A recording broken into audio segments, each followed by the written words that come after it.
Greatness never comes from comfort zone. Hey there, how you guys doing today? Thanks for joining me for another episode of Bitcoin and Coffee. I'll be your host, Eugene Forrest. So, what are we looking at today with these cryptocurrency markets? Well, right now we're sitting there on the borderline. So, later on today we could be showing an entire market of green, or we could be sitting there seeing another day of red.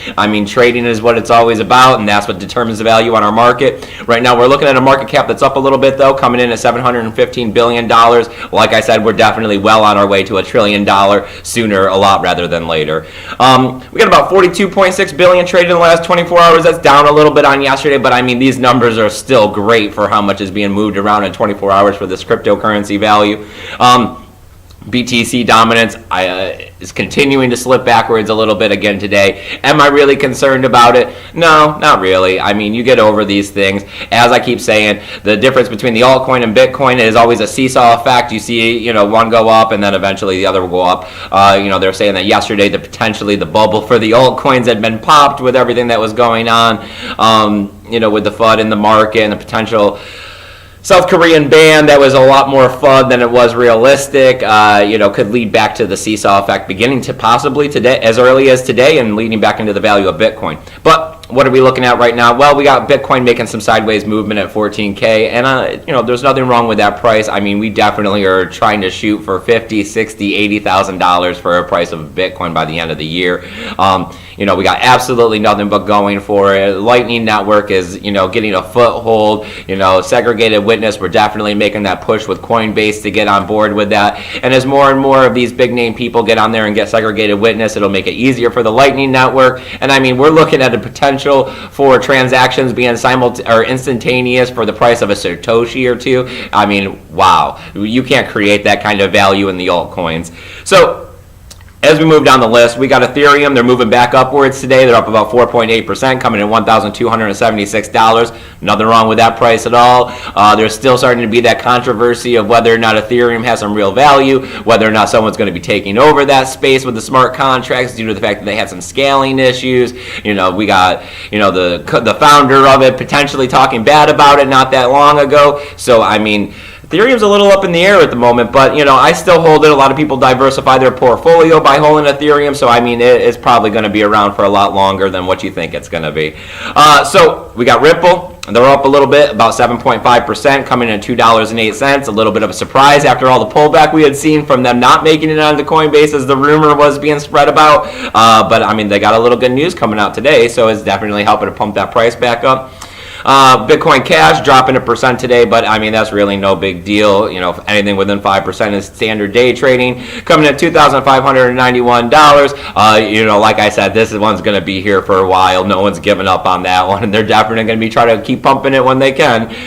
So let me see. We got Litecoin 239. That's some more sideways movement. We still got all our fingers crossed to get back up there to 300 sooner rather than later. Whether or not it's going to happen, it seems like Litecoin travels at a steady pace for a while. Then we spike up and hold that level, and then we spike up and hold that level. So hopefully we'll be spiking up there to that 300 level and may able to maintain and hold it right about now. So we got Bitcoin Gold. Still, it's down 219, but it's up 1.3% today. Not really enough to be saying so, though. A lot of people are wondering why Bitcoin Cash is worth so much and Bitcoin Gold really is worth a tenth of that. Maybe there'll be some pumps coming along with this sooner rather than later. A lot of the decentralized mining is starting to pick up a little bit with everything that's happening. Maybe Bitcoin Gold can be on the top of that list here eventually. So we got the underdog Ethereum Classic. They're up 1.8% today, coming in at $34.80. That's great. We definitely want to see them over the $40 mark. Zcash coming in at $6.98. That's up 7.8%. Privacy is always going to be a big thing as we move through 2018 because we got regulation and big government and everybody under the sun coming in here. So people kind of want to keep their value on the DL. Monacoin up 1.8% today, coming in at $8.13. Those Japanese pump that one when they can, so I like to invest on that one here and there. And as always telling you about Steem. I think Steem's one of the greatest altcoins out there, an actual working platform, definitely getting you paid in cryptocurrency. So if you're not over there, you're not posting on it, I don't know what you're thinking. Definitely, you got to get over there. You got to start using it. It's a great way to get free cryptocurrency. And while you're there, you can upvote my post. It's one of the best things you can do to help me out here on Bitcoin and Coffee without taking that crypto out of your pocket and sending it to me through the donational addresses. Just come upvote my post. I love it. It's the best thing you can do. So We got Steam, $5.50. That's up 14%. Are we going to be seeing those $8 again? Yes, I'm sure we will. I mean, Steam is definitely undervalued at the beginning here of 2018. I would love to see, a $25 or $30 Steam by the end of the year. I mean, that's totally possible. And we got the Steam back dollar coming in at $6.37. That's a little bit down from where we had been seeing it around the $10 area, but that's still a 5.6% gain for today. As all of these altcoins and cryptocurrency come up, we'll be seeing, the creators that are out there putting on Steam, trying to make the value and the money. You're going to see this come back up, and there's nothing wrong with just holding on and waiting. That's what crypto's all about. Hodl it. So, what do we got here for news on Bitcoin and coffee? That's really good coffee today. Well, we got all kinds of the Venezuelan thing with the petrodollars. First they came out saying that they were going to create their own cryptocurrency. It was going to be backed by the petrodollars. We were hearing this from the president of Venezuela. Then we heard that it was illegal and they weren't going to be doing it. Well, there's more news on top of this today. They're saying that they're going to pre-mine the situation and that they're going to be coming out with it in like 6 weeks. I'm sure you guys have already heard my stance on this. You can't tie a cryptocurrency to a real physical asset due to the fact that it has to put somebody in charge of it to keep track of the physical asset. And that's where, the blockchain breaks down. And as far as a pre-mine situation, you just took a bad currency and made it even worse. Whether or not this is going to be pumped and you can make some money with it, yeah, I'm sure there's going to be a way to make some money with this, but it's nothing I'm interested in. You know me, I like to just get my Bitcoin, hold strong, wait for 2020 or later. I'm looking for that long-term value out of this stuff. So, all right, next up, we got Ripple. They're up 7.5%. This is looking like some news kind of came out that MoneyGram is going to be pairing with Ripple, see if they can't use their remittance systems.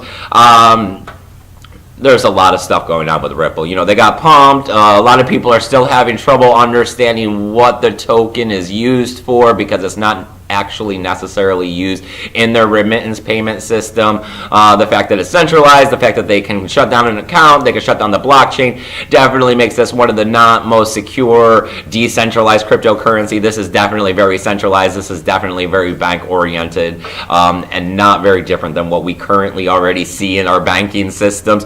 So, it's more of just an opportunity of traders making money and not the people that are in it for the idealism of trying to take the power away from the banks and the government and put it into this decentralized cryptocurrency that we, the people, control. And the last thing that I got here for news is we're seeing a PR stunt pretty much from Canada, from the KFC. They're saying that even though they really don't even know what Bitcoin is or understand it, they're going to have a Bitcoin bucket. They're going to be trying to accept some cryptocurrency. This is something that we've been seeing here and there about, we seen Kodak the other day saying that they were going to get into Bitcoin mining, and what happened? The stock shot up 40%. So, as big business can tell that, blockchain, Bitcoin, cryptocurrency are hot ticket items, they're going to see if they can associate themselves in some way with it to definitely get their values up. So, if you like everything that's going on here on Bitcoin and Coffee, I definitely need you to hit that subscribe button. I see we picked up a couple more subscribers last night, and I thank you guys. It's awesome. Thanks for coming on over to this community. We're like that low risk, low reward. We're sitting here, we're trying to hang out for a long time. We're not doing that high risk, high reward stuff where a lot of people are getting ripped off here. We're just trying to keep our cryptocurrency safe. We're trying to make those smart investments, and the best way to do that is keep your ear to the ground and get your news in under 10 minutes right here. As always, I got that free help desk service at eugeneforrest20@gmail.com. Absolutely free, definitely out there for you beginners. If you're trying to figure out what's what and you just want someone to talk to, hey, I'm here. I'm just a regular guy like you guys. So shoot me that email. And as always, I got all kinds of tools, affiliation codes, links, stuff to get you a hardware wallet. If you got more than $500 in cryptocurrency, you need a hardware wallet. It's going to be worth a lot. They're going to steal it from you. You can't trust an exchange. Those things are getting hacked, robbed, and everything else left and right because they're just honeypots for hackers. So, as always, you guys, thanks for coming over. Have a great weekend. And remember, keep your BTC safe.